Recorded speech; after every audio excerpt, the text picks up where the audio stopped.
Ujjwala बैसाने yes Marathi news मध्ये आपलं स्वागत। आता पाहूया एक स्पेशल रिपोर्ट। नवीन कायद्यानुसार आयपीसी ऐवजी BNS असा उल्लेख आता पोलीस डायरीमध्ये होणार। नवीन कायद्याची अंमलबजावणी दिनांक 1 जुलैपासून होत आहे।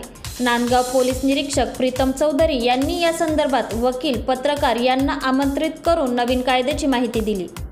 जनतेला नवीन कायद्याबद्दल अवगत करणे व नवीन कायद्याचा प्रचार प्रसार करण्याचे आवाहन मीडियाला करण्यात आले।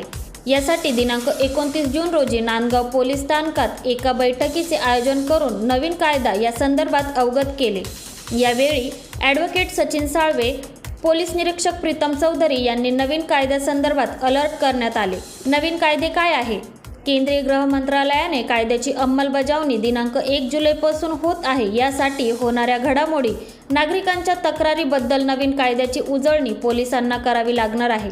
तसेच प्रत्येक घटनेतील कायदे BNS काय असेल यातून गुन्हेगारीला आळा बसण्यास मदत नवीन कायद्यातून होईल। यासाठी पत्रकार, पोलीस, वकील, न्यायाधीश आदींना नवीन कायद्याचा अभ्यास करावा लागेल। शिवाय वेळोवेळी नवीन कायद्याच्या पुस्तकाची पाने वाचावी लागतील।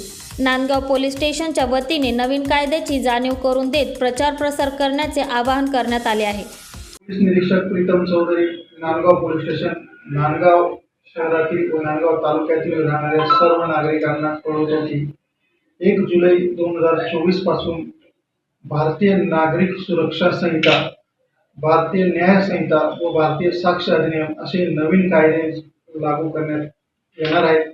तरी सर्व नागरिकांनी याबाबत दखल घ्यावी ही नम्र विनंती। येस मराठीसाठी तालुका प्रतिनिधी विजय बडोदे, नांदगाव। अशा प्रकारच्या ताज्या घडामोडींसाठी येस मराठी न्यूज यूट्यूब चॅनलला लाईक करा, शेअर करा आणि सबस्क्राईब करा आणि बघत रहा येस मराठी न्यूज।